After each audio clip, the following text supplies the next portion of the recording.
오늘 말씀은 이스라엘 광야 생활을 우리에게 말씀하고 있습니다. 이스라엘 광야 생활은 하나님의 은혜라는 것이죠. 그러면서 이 광야 생활 속에서 우리가 무엇을 보아야 될지, 광야 생활이 우리의 본보기다라는 겁니다. 사실 이 광야 생활 속에서 하나님의 놀라운 은혜를 받았음에도 불구하고 이스라엘 백성들은 하나님 앞에 우상을 숭배하고 또 하나님 앞에 불순종의 시간들을 가졌으므로 그들을 하나님께서 기뻐하지 않으셨다라는 것이죠. 그래서 성경을 볼 때 이 성경 우리의 반면교사, 거울과 같이 우리가 바라보면서 무엇이 잘못되었고 또 무엇이 옳은지를 보면서 우리의 삶을 어떻게 바라봐야 될 것인가라는 것을 우리가 생각해 봐야 되는 것 같습니다.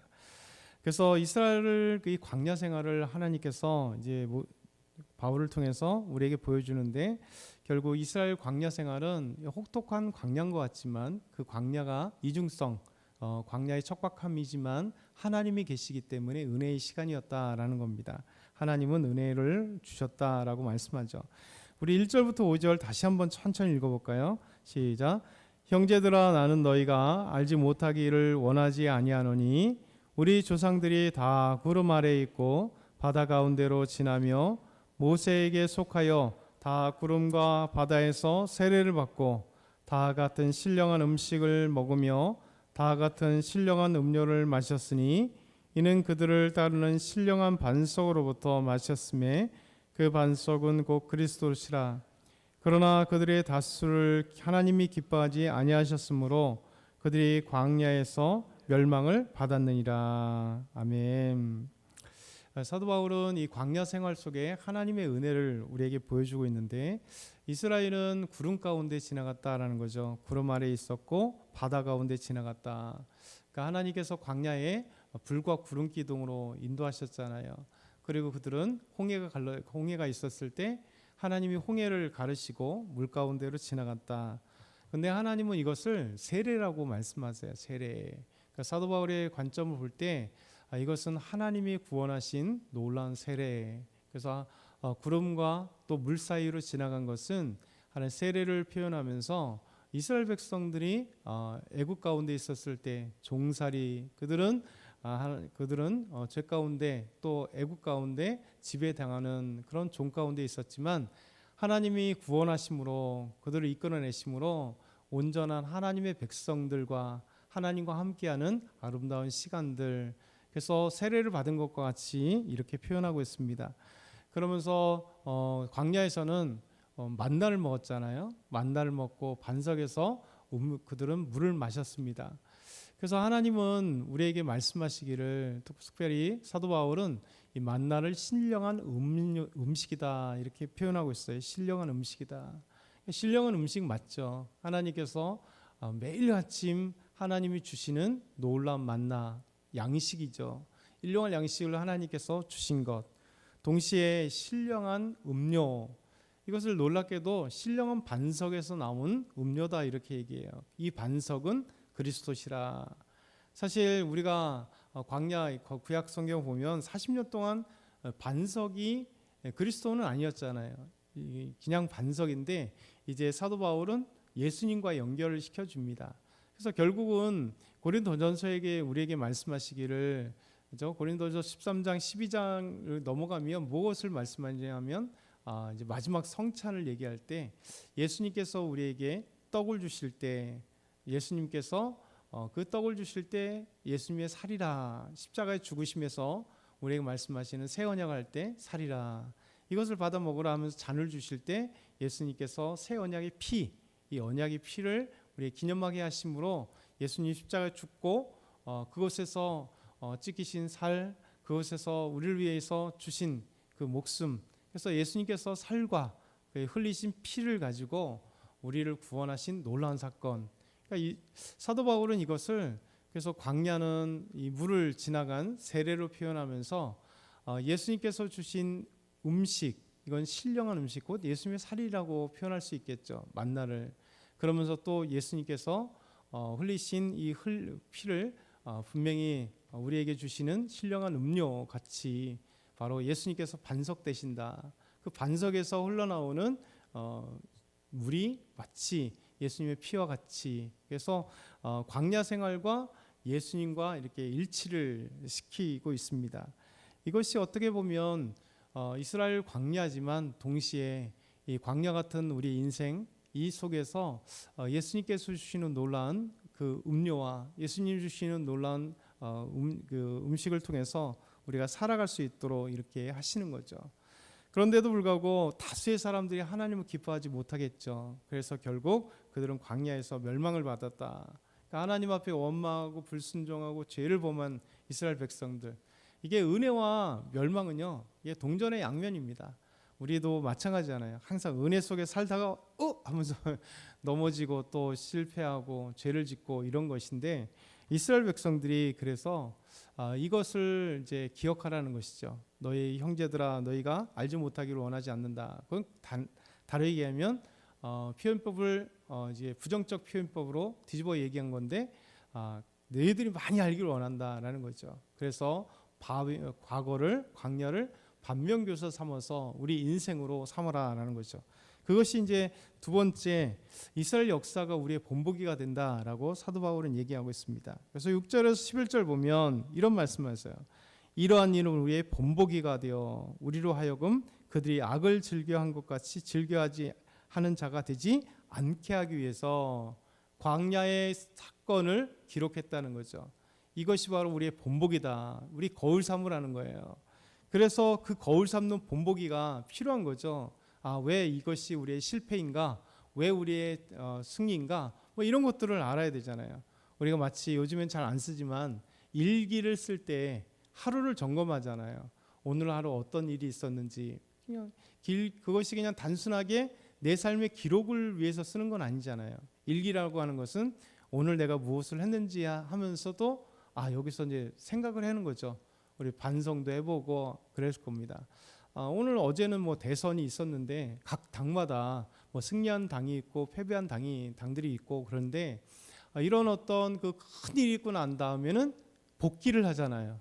나름대로 백서들을 다 만들고 또 나름대로 생각을 합니다.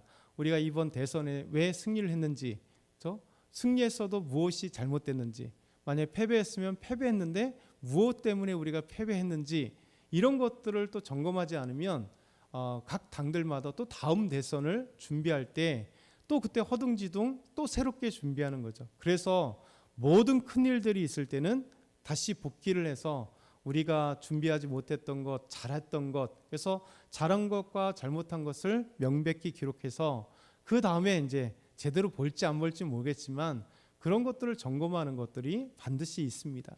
우리 인생도 마찬가지예요. 그러니까 하나님 앞에 승리했던 일들과 실패했던 일들을 생각해 보아야 되는 것이죠. 그래서 광야가 우리의 본보기라는 거예요. 그래서 그들이 어떻게 악을 했는지, 그렇죠? 그러면서 여러 가지 사건들을 얘기할 때 첫 번째 음행에 대해서 얘기하죠. 이스라엘 백성들은 그것에서 음행했잖아요. 음행하다가 하루에 2만 3천 명이 죽었다. 그래서 그들과 같이 음행하지 말라. 또 주를 시험하다가 뱀에게 멸망당했다. 또 그들과 같이 하나님을 시험하지 말라. 주를 시험하지 말자. 또 그들 중에 원망해서 다 멸망했다. 우리 그들과 같이 원망하지 말자. 또 어떤 일은 이런 일들이 본보기가 되어서 우리를 깨우치게 된다라는 거죠.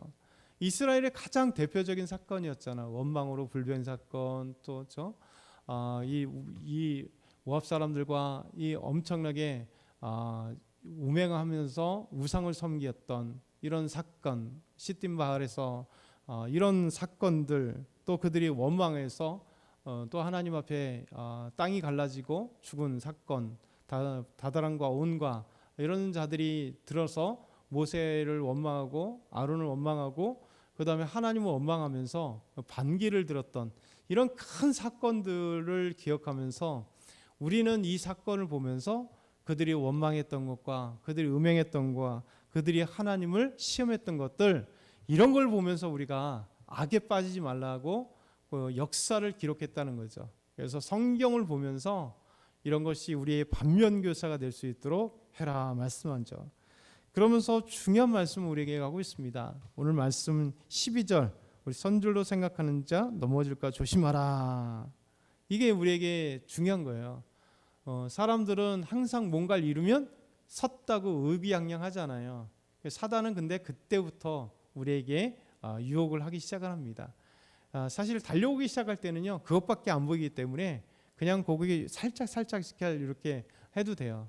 그런데 딱 그 순간, 진짜 중요한 거 그 순간인 것 같아요. 모든 사람들이 그렇습니다. 우리가 믿음에 섰건 아니면 우리가 뭐 어떤 자리에 딱 올라갔던, 대통령도 마찬가지일 거예요. 이제 당선인이 오늘 당선증 받으면서 대통령이 되는 순간, 중요한 게 이렇게 그 대선 과정에 있는 게 중요한 게 아니라 대통령이 됐을 때 그 이후부터 진짜 어떤 사람이든 그 다음부터 중요한 것 같아요.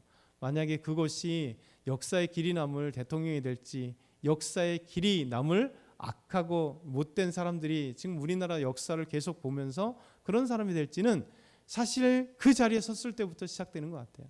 그래서 우리는 뭐든지 간에 선 게 중요한 게 아니라 선즉 넘어질까 조심하라는 거예요. 믿음으로 딱 나갈 때 막 자랑하는 그 순간 넘어져요. 그렇죠? 얼마나 많은 사람들이 믿음으로 큰 일을 감당했다가 다 넘어집니까? 이것이 우리에게 얘기하는 거죠. 그래서 우리 하나님께서 우리에게 마지막으로 우리에게 말씀하신 놀라운 13절의 말씀이에요. 우리 13절은 너무나 잘 아는 말씀이기 때문에 암송하기도 하고 이 말씀을 좀 우리가 생각해 보잖아요. 우리 13절 우리 한번 같이 크게 한번 읽겠습니다. 시작. 사람이 감당할 시험 밖에는 너희가 당한 것이 없나니 오직 하나님은 미쁘사 너희가 감당하지 못할 시험 당함을 허락하지 아니하시고 시험 당할 즈음에 또한 피할 기회를 내사 너희로 능히 감당하게 하시느니라. 아멘. 여러분, 사람이 감당할 시험밖에 당한 것 없습니다. 이 시험은 유혹이에요. 유혹. 이 사단의 유혹들, 죄의 유혹들. 이스라엘의 광야 생활을 우리가 본보기로 삼아서 반면교로 삼아서 넘어진 것들을 기억하라는 거예요. 그래서 우리가 유혹 당할 때, 시험을 당할 때 우리가 이길 수 있는 담대함을 얻어라. 자, 하나님은요 우리에게 감당할 시험밖에 당을 주신 지 없어요. 믿음의 사람들은요 어떤 유혹이 와도 사실 내가만 딱 잡을 수 있으면 얼마든지 이길 수 있는 유혹이에요. 그 수많은 유혹들이, 앞에 나왔던 이 수많은 유혹들이요 사실 하나님이 계셨잖아요. 우리 예수 그리스도께 계시잖아요. 사실 흔들려요. 근데 마음만 딱 잡으면요 모든 웬만한 시험들은요 우리가 다 이겼어요. 우리 안에 솔직히 머릿속에 얼마나 많은 악한 생각들과 유혹들이 넘어지려고 그래요. 근데 하나님은 이성으로서 이건 아니야, 또 믿음으로써 이건 아니야, 하나님을 믿어야 하고, 그래서 거기서 딱 이기잖아요. 그래서 하나님은 우리에게 감당한 시험밖에 당한 것이 없다는 거예요. 그러니 걱정하지 말라는 거예요. 얼마든지 능히 이길 수 있다. 근데 오직 하나님 미쁘사 너희가 감당하지 못할 시험 당할 쯤에는요 하나님께서 그때는 피할 길을 내어주신다는 거예요. 그렇죠? 얼마든지 하나님께서 우리가 감당할 수 있는 능력도 있지만 혹시 우리가 정말 그때 순간적으로 잘못 생각하여 넘어지려고 할 때 하나님은 또 피할 길을 주셔서 그 수많은 유혹과 시험들을 이길 수 있도록 하신다. 그래서 너희로 능히 감당하게 하시느니라. 이것이 하나님이 우리에게 주시는 강력한 믿음의 힘이고 강력한 우리의 이성이고 강력한 수많은 성령이 주시는 놀라운 능력이에요. 그래서 오늘도 저와 여러분이 이 광야 성경의 이스라엘의 역사를 통해서 우리가 반면교사를 삼고 또 이 시대의 삶을 보면서 우리가 이 세상에 사니까 세상에 있었던 많은 사람들의 성공과 넘어짐을 통해서 반면교사 삼는 일들이 필요한 거죠. 그래서 믿음으로 우리에게 유혹이 찾아오나 우리 유혹은 충분히 우리가 감당할 수 있는 유혹이다. 또한 감당 못할 쯤에 하나님은 피할 길을 내어주시고 또 감당할 수 있는 능력을 우리에게 주신다는 사실을 기억하고 오늘도 저와 여러분이 수많은 유혹 가운데서 승리하는 저와 여러분 다 되길 소망합니다. 사랑의 하나님 아버지 감사합니다. 오늘도 하나님 우리에게 달려든 수많은 유혹들과 그 아픔들이 있을지라도 하버리 이스라엘의 역사를 통해 성경의 역사를 통해 반문교사 삼게 하시고 우리가 승리할 수 있도록 힘과 능력을 허락하여 주옵소서. 감사합니다. 예수 그리스도의 이름으로 기도드리옵나이다. 아멘.